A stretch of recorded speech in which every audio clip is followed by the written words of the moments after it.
Selamat pagi Pak dan selamat pagi teman-teman. Baiklah, di sini saya akan menjelaskan tentang implantasi dan gastrulasi.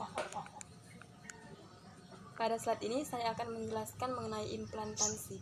Mungkin di antara teman-teman pada bertanya nih, apa sih implantasi itu?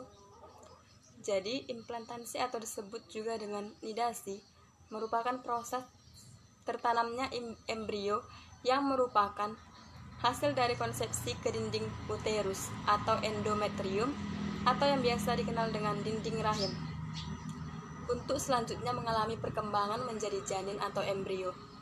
Implantasi sendiri biasanya terjadi pada hari ke-6 sampai hari ke-9 dari perkembangan embrio.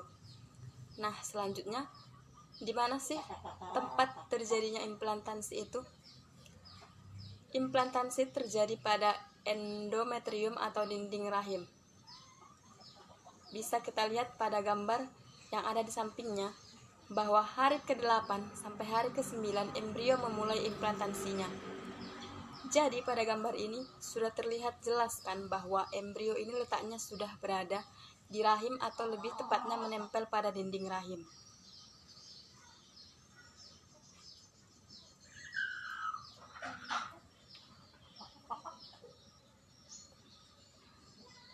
Pada saat proses implantasi juga akan dibarengi dengan pendarahan, sehingga di benak teman-teman pasti akan muncul pertanyaan, mengapa sih terjadinya pendarahan saat implantasi? Baik, saya akan jelaskan ya. Oke, proses implantasi sendiri tadi merupakan proses melekatnya embrio pada dinding rahim, sehingga pada saat melekatnya embrio, pasti dinding rahim itu akan mengalami sedikit luka. Nah, itulah yang menyebabkan adanya pendarahan pada dinding rahim. Terus, apa sih bedanya pendarahan implantasi dan menstruasi? Ada 4 pembeda. Yang pertama, warna. Dalam menstruasi, biasanya terlihat berwarna merah pekat atau merah gelap, sedangkan darah implantasi umumnya berwarna merah terang atau kecoklatan. Kenapa demikian? Karena menstruasi sendiri merupakan peluruhan dinding rahim karena tidak dibuahi, sehingga merupakan darah kotor yang terbuang. Itu yang menyebabkan siklus. Menstruasi sendiri merupakan siklus, sedangkan implantasi tadi merupakan sedikit luka pada bagian dinding rahim itu, sehingga darahnya lebih segar. Yang kedua, gumpalan darah. Pada darah menstruasi umumnya terdapat gumpalan, sedangkan pada darah implantasi tidak ada gumpalan darah sama sekali. Yang ketiga, durasi munculnya. Munculnya implantasi hanya beberapa jam atau paling lama sekitar 3 hari. Sedangkan menstruasi sendiri, kita mempunyai siklus ya kan. Siklus menstruasi itu dalam sekali mens 3-7 hari.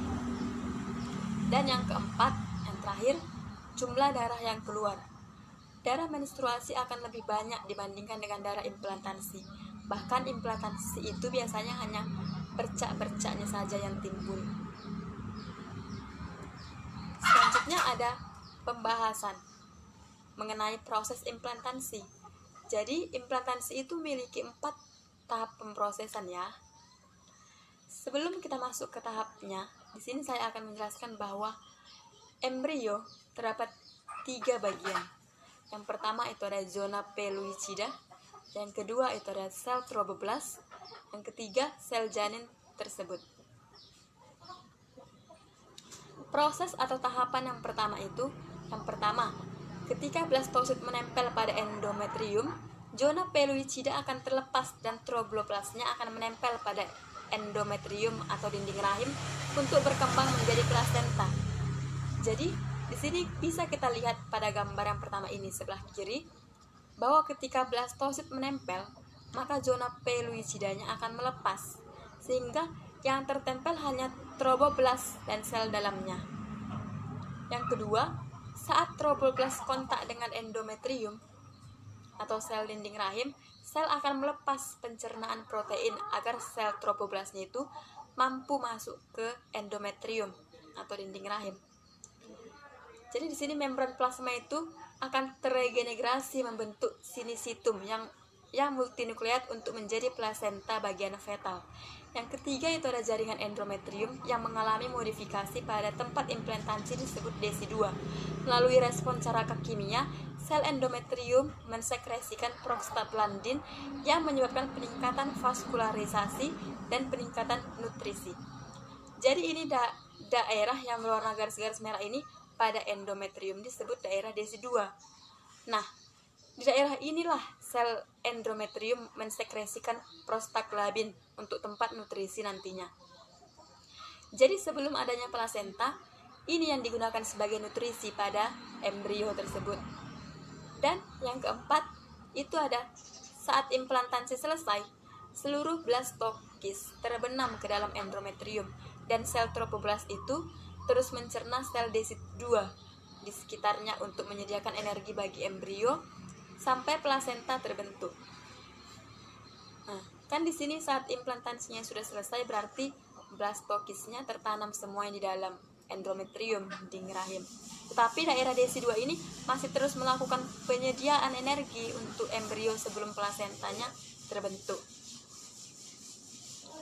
Nah, setelah proses implantasinya selesai, daerah endometrium ini akan kembali putih dan plasentanya juga akan mengalami pembentukan. Nah, pada slide ini saya akan membahas tentang gastrulasi. Sebelum itu saya akan menjelaskan terlebih dahulu tentang gastrula. Apa itu gastrula? Gastrula itu merupakan suatu proses kelanjutan dari proses blastula.